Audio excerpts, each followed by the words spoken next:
എന്തെങ്കിലും കാര്യത്തിന് ഇങ്ങനെയാണ് ഉപകാരപ്പെടുന്നത് മനുഷ്യന്മാരെന്നോട് നമ്മളൊക്കെ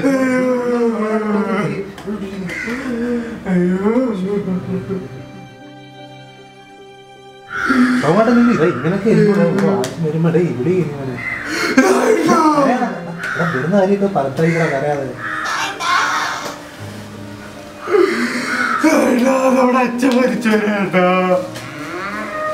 അവനെ കൂടെ പേടിപ്പിക്കടാ രാവിലെ വിളിച്ച് എണീപ്പിച്ച് നോക്കിയപ്പോ അച്ഛൻ എണീറ്റില്ല. അപ്പൊ അപ്പുറം വീട്ടിലെ സാമൂന്ന് വന്ന് അങ്ങനെ ഞാൻ സാമൂടിന്റെ കൂടെ പടത്തിന് പോയി. പൂമരം പൂമരം അതന്നെ അച്ഛൻ പിടിച്ചെടുത്ത അതന്നെ അതന്നെ. അയ്യോ എന്തൊരു പടം കിട്ടില്ല പടം പെട്ടത് ഒത്തിരി ഇഷ്ടമായി. എനിക്കിഷ്ടം സാമൂഹിന് ഒത്തിരി ഇഷ്ടമായി. ചെറുവിന്റെ ഐശ്വര്യ ഫ്രെയിമിൽ കാണാൻ ഉറങ്ങി. അവനെ കണ്ടപ്പോഴാണ് എൻ്റെ വലിയൊരു വിഷമം വന്നതെന്ന് വെച്ചാൽ നമ്മുടെ അച്ഛനുണ്ടല്ലോ, നമ്മുടെ അച്ഛൻ്റെ വർഷങ്ങളായിട്ടുള്ള ആഗ്രഹമായിരുന്നു ആ പടം ഒന്ന് കാണണമെന്ന്.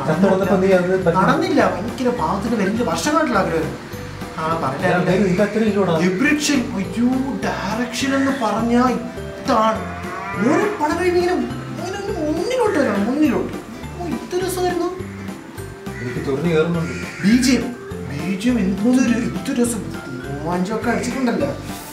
അടിപൊളി. ഒരു മര്യാദ വേണം. അടിപൊളി.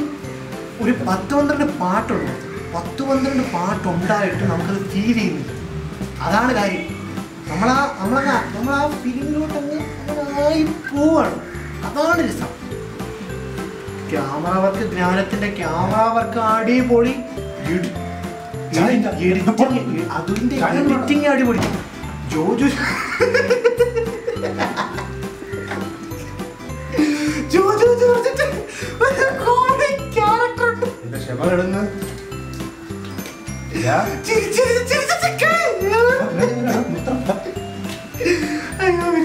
പിന്നെ പറയേണ്ട കാളിദാസിന്റെ ഫീമെയിൽ ലീഡായിട്ട് ഗംഭീരമായിരുന്നു. കുട്ടി അടിപൊളിയായിരുന്നു. ഈ പടത്തില് കാളിദാസ് ഒഴിച്ച ഒരു 100%, ബാക്കി വരുന്ന 99% ആൾക്കാരും പൂർവ്വങ്ങളാണ്. പക്ഷെ നമുക്ക് തോന്നില്ല. ഓരോ ഷോട്ടിൽ വരുന്ന ആൾക്കാർ പോലും എന്ത് രസമായിട്ട് അഭിനയിച്ചിരിക്കുന്നത്. സ്ക്രീൻ പ്രസൻസ് അടിപൊളി. കാണണം കേട്ടോ. അണ്ണൊരു കാറ്റ് അണ്ണൻ വാ.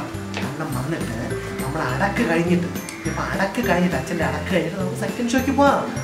സെക്കൻഡ് ഷോയ്ക്ക് പോയിട്ട് നമുക്ക് രാഘവണ്ണൻ്റെ അടയാണ് പൊളിക്കാണ്.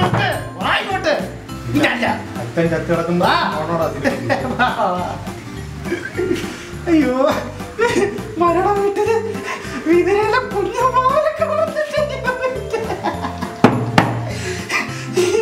അണ്ണ വന്നിട്ട് കുറെ ചിരിക്കാറുണ്ട്.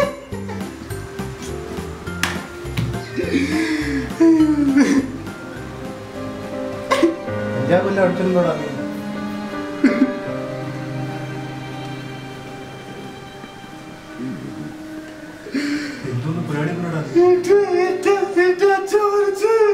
സിനിമയ്ക്ക് പോയി ഒരു മര്യാദ വേണം. വീട്ടിൽ കയറി പരസ്യം കാണിച്ചിട്ട് പോകുന്നു. 100 രൂപ പൈസ കളഞ്ഞിട്ട് 100 പോയി എടുത്ത് ചാടാണെങ്കിൽ